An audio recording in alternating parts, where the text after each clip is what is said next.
Hi, everyone. So today's lecture is going to focus on the principles of caregiving based on Janet Gonzalez Mina's book that I used to use in this class, but has since changed to the OER textbook. Your textbook does cover principles of care, which are slightly different from Gonzalez Mina's work of the principles of caregiving, which can be confusing, so I apologize. But the lecture that I'm going to discuss today is going to be based on, we're going to talk about the three R's of relationship-based caring and the principles of caregiving. So we'll go ahead and begin. All right. So what we know about relationships, interactions in an infant toddler program is that relationships grow from our day-to-day interactions and the encounters that we have with the infants and toddlers in our care, right? It could be as simple as, making eye contact, giving affection when upon being dropped off by their primary caregiver from home. It's those little moments that we have with the infants and toddlers that really strengthen the bond between us and the child. And these relationships become stronger and in their foundation, and it's foundational according to Erik Erikson's theory of psychosocial stage of human development. It develops a secure trust in the adult. And so these interactions really are important to the nurturing and fostering of a positive rapport and relationship with the infant. Now, as I mentioned before, and you in what you have read in the course text, caregiving routines are the curriculum, right? The curriculum in an infant toddler program doesn't look the same as it does, as a what we would do in a preschool program, because it's in the what we do in the day to day, the mealtime, toileting, drop off and pick up, transitions from one activity to another, nap time. That is all part of the curriculum, and what's really important is our how we not only interact, but how we make what we make of those moments with the infant. And we are going to talk about the three R's to interactions with infants. And it's all that the three R's are basically respecting infants and toddlers, respecting them as people with rights, as young citizens, um, and in Reggio Emilia, they talk about children and teachers, the importance of having a high, strong image of young children. So that's where that um, is, stems from. So the three R's of interactions are respectful. Our interactions must be respectful. So honoring every infant and toddler's unique individual or idiosyncratic ways of being responsive to their needs. And this is why when we talk about routines in infant toddler programs, they don't really follow a regimented schedule, right? We go with the flow. We go with what we have to, as adults, we have to be flexible with um, their circadian rhythms when when it's time to go down for a nap, and their hunger patterns, right? We follow the child and we respect their individuality in that regard. The three R's of interactions also include being responsive, right? Responsive is responding to the infant and not ignoring their needs. Oftentimes we see caregivers at drop off in the morning time just kind of sneak away, or they leave without saying goodbye, and that's disrespectful to the infant, and that's not being responsive, right? When the infant is upset and they miss their caregiver, it's important to establish a tradition or some type of routine that you have with with your child. Even if they're like 8 months old, it's really important for them, especially when they go into a group care setting, or if you are trusting someone outside the home to care for them, to come in and you leave for work or for whatever reason. Being responsive and validating their feelings and validating the upset feelings that they're going through, and reassuring them. I mean, that and also following through. So when my son was 4, we put him into preschool, and I had the privilege of being able to allocate 30 minutes every day for a week to spend time with him in the classroom, to kind of walk around, to meet the teachers, to kind of get used to the environment. And, I would say to my son, after one book, mommy's going to leave for work, and after that one book, I would, remind him, mommy's going to leave after this. It's time to say goodbye. Can you push mommy out? And so we made that kind of a routine for a week. And then every week after that, or thereafter, I would, we would we would reduce the amount of time. And I wouldn't be able to do this successfully without his teachers. And the important thing that I needed to make sure that I didn't do was to keep going back every time I saw him cry, right? Is that once you say goodbye, you leave, right? And reassure them when you'll be back, right? But then you also have to follow through. And then also the 3 R's to interactions is it's reciprocal. It's a back and forth exchange. It's not one way. So when an infant cries, you don't ignore them, right? You validate them, you talk them through what they're going through, and not to distract them, but to kind of like redirect their attention so that not but while you're reassuring them, but you're kind of like pointing out different things that they could do at school with you, right? Or we can make a card with for mom or dad or grandma. Um, but your interactions are reciprocal. You're not ignoring, and you're not downplaying what they are going through emotionally. So, what are some behaviors that indicate your respect for children? So you can reflect on that. And then also, what are responsive and reciprocal interactions that you have witnessed or observed in your own classroom, or maybe um, that you've seen even at restaurants or grocery stores between caregivers and their child. So you can pause and you can kind of reflect on that a little bit.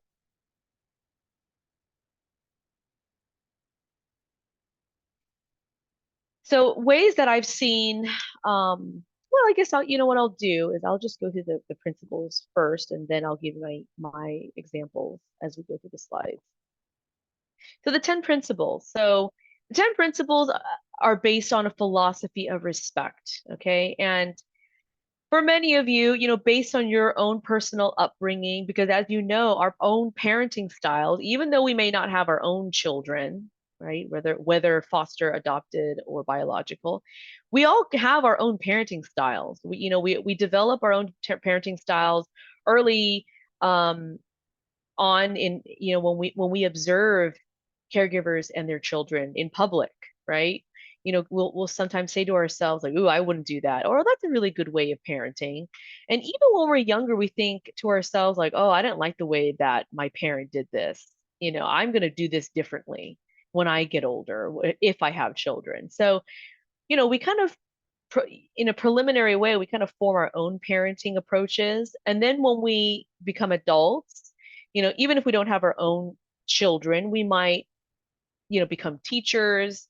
We might become caregivers to cousins or to siblings, and we respond to children based on what we believe is right.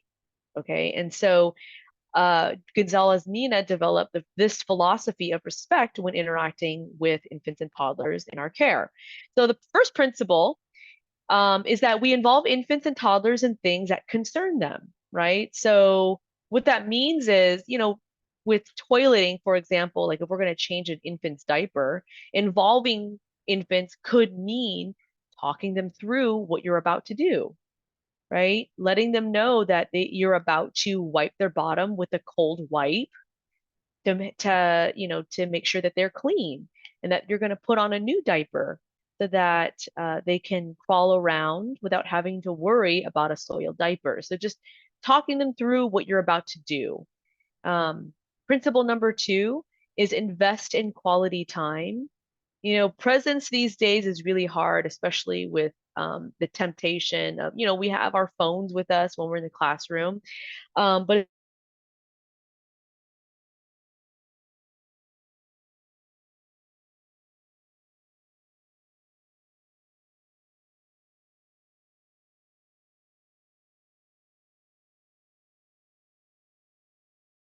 quality time also goes back to like curriculum development, like being intentional about what the types of experiences that we offer and that we engage children in. Principle three, learning each child's unique way of communicating and teaching yours, right? And your way of communication with infants could be talking to them, right? It might not be as less focused on affection, like rubbing their back, giving them hugs. I'm very affectionate, so whenever I see a child, I always tend to get down on a level and give them hugs and all that. Um, but we all have our own unique way of communicating and showing our respect and our affection for young children. And so that also means that we have to learn how to read certain cues because every child is individual and unique, and they may feel comfortable with one way of communicating or being with you. And so just being respectful to that, uh, you know, individualized way of communicating needs and all that. So one child could use crying as the main mode of communicating. Others might point. Others might make like a little grunting sound. My daughter Vivian would always say mum, and mum meant more. It meant mom. It meant I like it. It meant I'm tired, right? It meant I want water. So you really just have to be very observant to figure out what their unique cues are. Principle four is invest time and energy to build a total person. You've heard this whole concept of the whole child. Um, Paying attention to every area of domain. And that includes the spiritual development. And when I say spiritual, that doesn't have really not connected to like religious, it doesn't have a religious connotation, but making sure that they listen to their bodies and being and listening to their intuition. And yes, you can teach that during infancy and toddlerhood. Um, and I think investing time and energy to build a total person, just paying attention to every aspect of of human development, especially in infancy and toddlerhood. Principle five is respecting infants and toddlers as worthy people. Many times adults, we might dismiss or be dismissive of infants' cries, um, or what they might find uncomfortable. And you hear lots of adults saying, "Oh, you'll be okay," or "It's not that bad." But I think that takes a lot of empathy on the adults' part to really put themselves in the infants and toddlers' shoes. A lot of times we take for granted the fact that infants and toddlers are fairly new to this world, and they're just doing the best they can with how they know to communicate. And so we have to be respectful of infants and what they're trying to convey to us. As whatever they're trying to convey with us, it's worthy of our attention. It's worthy of us trying to figure out and paying attention to. And that may and you've probably heard, becoming a parent or a caregiver, there's some sacrifice. And it is true that when you do become a parent, you do sacrifice times, spending time outside of the home late, right? You're going to have to plan around the infant and toddler's needs rather than your own.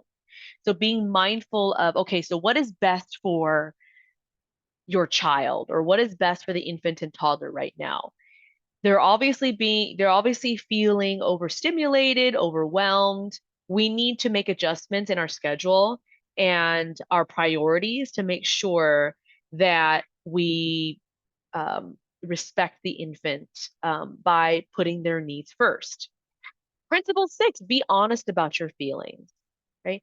Miss Janice doesn't like that. Hitting hurts. That really hurts my arm. I don't like that. That didn't make me feel good, right? So it's okay to convey or to express your negative feelings about something that the infant or toddler might have have done to you. Um, and that's okay. You don't have to keep everything happy. Not everything's going to be perfect all the time. You want to normalize expression of range of emotions, but also coupling that with modeling coping mechanisms and productive ways of handling strong feelings such as anger and hurt. Principle 7, oh, and I want to go back to principle 6.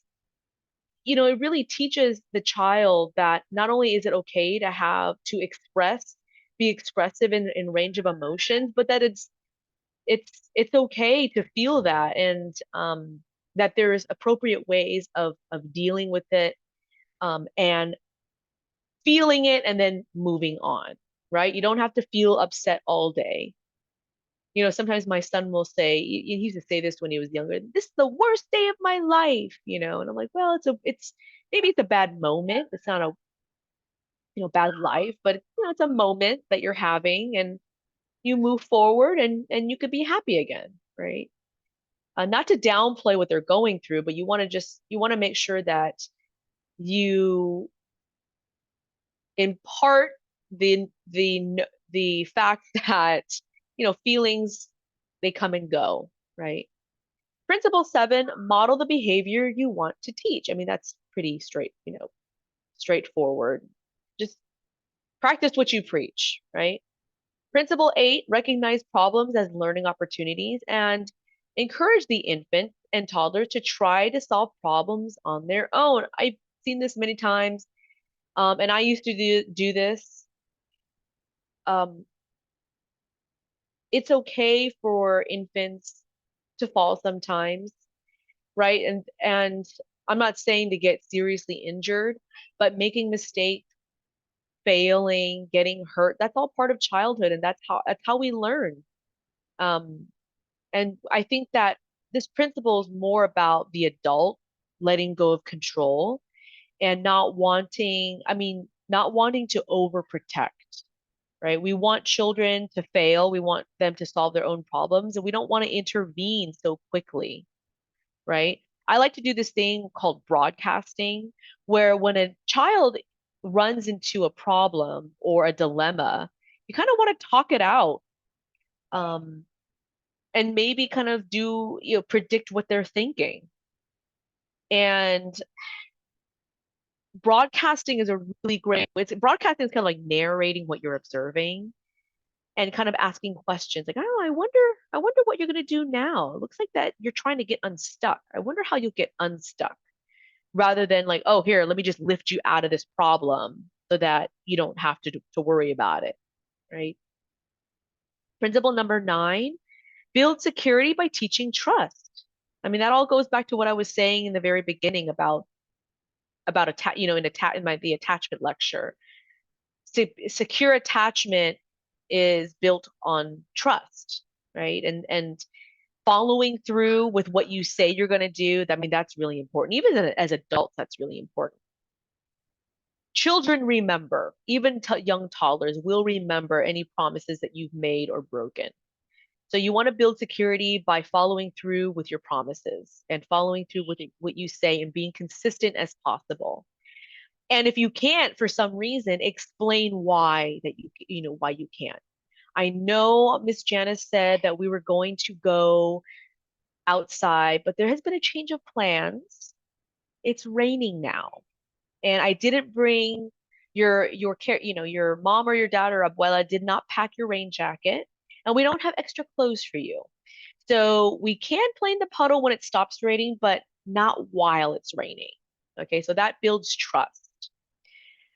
And that's also a demonstration of the principle of showing the infants that they're worthy, right? You're worthy of an explanation. So I'm going to give you one. Principle 10, be concerned about the quality of development in each stage. Quality of development in each stage. Now, what does that mean? You know, you've heard quality over quantity, right? So I think this has to do a lot with intentionality and meaning making in what we do in the day to day with infants. that the experiences and encounters that we offer and provide children has to be, you don't want to engage them in simple activity. I like to differentiate activity versus learning experiences, activity versus encounters, right? If you can hear the differences in those in the word of activity versus learning experience. Activity, I tend to associate activity with kind of like empty, busy work, right? Learning experiences, there's a lot more depth to that, right? Intentionality. Your goal is to make meaning within those experiences. So I just kind of want you to think more about delineating the differences between empty experience, closed-ended experiences versus open-ended experiences.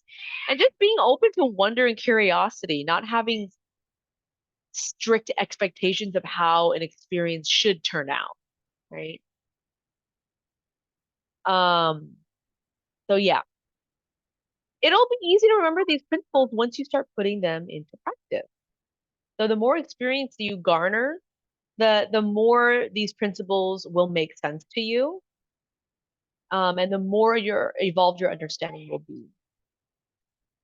So I kind of went through all of this, but I'll briefly just kind of read through these slides. But principle number one, involving infants and toddlers and things that concern them. Don't provide distractions for children during caregiving routines. Talk to them, involve them, get them involved in the process, right? You don't always have to give them a toy to distract them. Use that as an opportunity to bond with them. Keep children involved in the interactions and use everyday experiences for the 3R interactions, which is respect, responsiveness, and reciprocity. Principle two, invest in quality time. Focus on the individual infants and toddlers. Right? Be totally available and fully present. This is why we use primary caregiving in infant toddler, right? Where the teacher child ratio is 1 to 3. So that we give that one-on-one bonding time, the opportunity to develop trust, right? And to spend time together, quality time together. It also involves distinguish between wants when they want something versus wants nothing time. So there's their needs, right? When they're hungry, they're tired, but also just spending time with you, just being with you. Some infants really just want the physical proximity of being held, of being cuddled. Um, oops. Principle number 3. Um, Children may communicate through cries, words, movements, or facial expressions, teaching words and language in context. I used to teach sign language to the children in my care so that they didn't always have to use verbal cues, but gestures, right? Sign language. Avoid needless repetition and endless chatter. And then be aware of culturally based nonverbal communication. Learn the language, the heritage language, or certain words of the heritage language.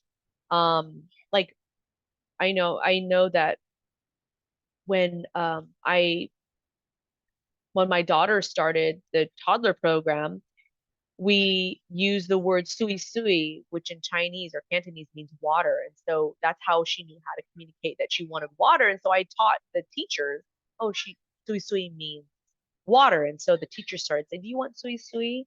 And I thought that was a really, really compassionate and inclusive way of responding to my child. Principle 4, investing time and energy. Don't focus on cognitive development alone. Be aware that there's other areas of development that you have to nurture. Cognitive development depends on other domains as well. Recall that development on the whole child, it's all interconnected. Physical development, social emotional, language, that's all interconnected to the whole child and nurturing the whole child. Sensory input is a stone in the foundation of cognitive development. Remember sensory motor period of cognitive development? That's how infants and toddlers learn and process information, that's how they approach the world. Principle 5, respect infants and toddlers as worthy people. Infants and toddlers are not objects, right? The best way to gain respect is to model it. Respond to what children need, not what you think that they need. really try to figure out what it is that they're trying to convey, that they need from you. Um, you probably heard this old adage, or saying children should be seen and not heard, right? That's the idea that adults matter more than infants, and that infants are dependable on adults. And in many developmental theories and philosophies like the Reggio Emilia approach, they don't believe that. They believe infants are worthy people who are citizens, who are equals, who have rights. And so really reflect on your image of the infant and toddler. Being honest about your feelings, as I said, don't pretend to feel something you don't. Don't pretend to not feel something that you do. Name it, claim it, validate it, and model how to validate and address it. Children need to be around real people, and it's okay to express your feelings appropriately. Sometimes with my toddler, I would say, mommy needs a break right now. And, my husband and I, we would be very clear about like, okay, I need a break. I'm feeling a little overwhelmed right now. As long as you are clear and communicative with your co-teachers or your partner about what that means to you. If you need a break, that means you need to step outside, right? Or you need a drink of water. I need a break from these really strong emotions. Give mommy a few minutes, right? Mommy needs some alone time right now, or whatever. Okay. In the classroom, it might mean Miss Janice is going to spend a little time with Harry. Okay, I need a little break. We can, we can hold hands as we sit down together, but I'm going to hang out with Harry a little bit, right? Um, so recognizing the child's need to be in close proximity to you, but also being responsive to what you need in the moment in order to be present with a child. Model the behavior you want to teach. Do as I do. Be careful not to model the type of behavior you want to eliminate. So if you expect children to be gentle with each other, be gentle with them. Recognize problems as learning opportunities. So give children time and the freedom to work on their own problems. Use scaffolding. Remember, that's a Vygotskian concept. Scaffold to help children problem solve. Give clues, cues, encouragement. Don't try to protect children from all problems. Step in when a situation is dangerous or when children are about to hurt each other.